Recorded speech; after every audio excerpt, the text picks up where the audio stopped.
News తెలంగాణలో జరుగుతున్న భూ కుంభకోణాలపై మండిపడుతున్న ప్రతిపక్షాలు ఆధారాలను వెలికితీస్తున్నాయి. ఒక్కో పార్టీ ప్రభుత్వాన్ని ఇరుకున పెట్టేందుకు తమ వంతు ప్రయత్నం చేస్తున్నాయి. కోర్టుల నుంచి రిజిస్ట్రేషన్ కార్యాలయాల నుంచి ఆధారాలను సేకరిస్తూ వాటిని బయటపెడుతున్నారు. ప్రభుత్వం ప్రజల్ని తప్పుదోవ పట్టిస్తోందని ఆరోపిస్తున్నారు.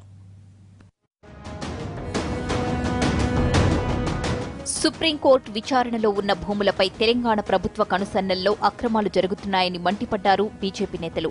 వాస్తవానికి 2014లోనే సుప్రీంకోర్టు మియాపూర్ భూములపై వాద ప్రతివాదనలు విన్న తర్వాత తుది తీర్పు వచ్చే వరకు ఈ అంశంలో ఎక్కడా విచారణ జరపవద్దని, రిజిస్ట్రేషన్లు కూడా చేయవద్దని తీర్పిచ్చింది.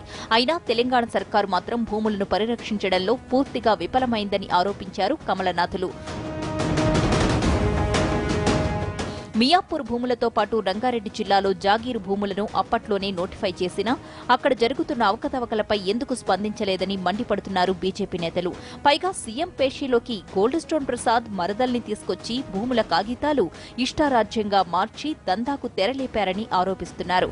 వేల కోట్ల రూపాయల ప్రభుత్వ బ్యాంకులకు సంబంధించినటువంటి డబ్బుని కొందరు కొల్లగొడుతున్నారు. కాబట్టి దయించి దీని మీద వెంటనే సిబిఐ విచారణకు మీరు కూడా ఉత్తరం రాయాలని చెప్పి ఆర్బీఐని కోరుతా ఉన్నాం. ఎవరు చేసినా చేయకున్నా చివరికి రాష్ట్ర సర్వోన్నత న్యాయస్థానాన్ని ఆశ్రయించైనా రేపు కేబినెట్ నిర్ణయం తీసుకోకపోతే సోమవారం రోజు రాష్ట్ర హైకోర్టును ఆశ్రయించి పబ్లిక్ ఇంట్రెస్ట్ లిటిగేషన్ పిటిషన్ వేసైనా ఈ మియాపూర్ అండ్ హఫీజ్పేటకు సంబంధించిన భూములలో ఖచ్చితంగా సిబిఐ విచారణకి భారతీయ జనతా పార్టీ ఒత్తిడి తీసుకొస్తుంది. అటు కాంగ్రెస్ నేతలు సైతం ల్యాండ్ స్కామ్ పై సర్కార్ తీరుని ఎండగడుతున్నారు. భూముల అక్రమాల్లో కాంగ్రెస్ నేతల హస్తం ఉందని మంత్రి హరీష్ రావు చెప్పడాన్ని స్వాగతిస్తున్నామన్నారు కాంగ్రెస్ ఎమ్మెల్సీ షబ్బీర్ అలీ.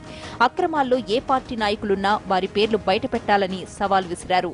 అయ్యా హరీష్ రావు గారు, మేము అదే కావాలంటున్నాం. మీరు మా పార్టీ నాయకులు కానీ ఇంకా ఇతర పార్టీ నాయకులు కానీ ఏ ఒక్క నాయకుడు కానీ చట్టానికంటే అబౌవ్ ది చట్టం కాదు. కాబట్టి ఎక్కడెక్కడ భూ అక్రమాలు ఎవరు చేసినా, ఏ పార్టీకి చెందిన వ్యక్తి అయినా, ఎంత గొప్ప వ్యక్తి అయినా మీరు యాక్షన్ తీసుకోండి. 3 సంవత్సరాల నుంచి మీరే అధికారంలో ఉన్నారు. ఒకవైపు తమ వద్ద ఉన్న ఆధారాలను చూపిస్తూనే ప్రభుత్వం వెంటనే స్పందించకపోతే పిల్ వేస్తామని హెచ్చరిస్తున్నారు కమలనాథులు. అంతేకాదు సీబీఐ విచారణ కోసం కూడా పట్టుబడుతున్నారు. ఈ భూములను చూపిస్తూ బ్యాంకుల వద్ద వేల కోట్ల రూపాయలు రుణాలు తీసుకుంటున్నారని, వెంటనే ఆర్బీఐ జోక్యం చేసుకుని విచారణ చేయించాలని కోరుతున్నారు. మరోవైపు కాంగ్రెస్ నేతలు కూడా ఈ అంశంపై పోరు ఉధృతం చేస్తున్నారు.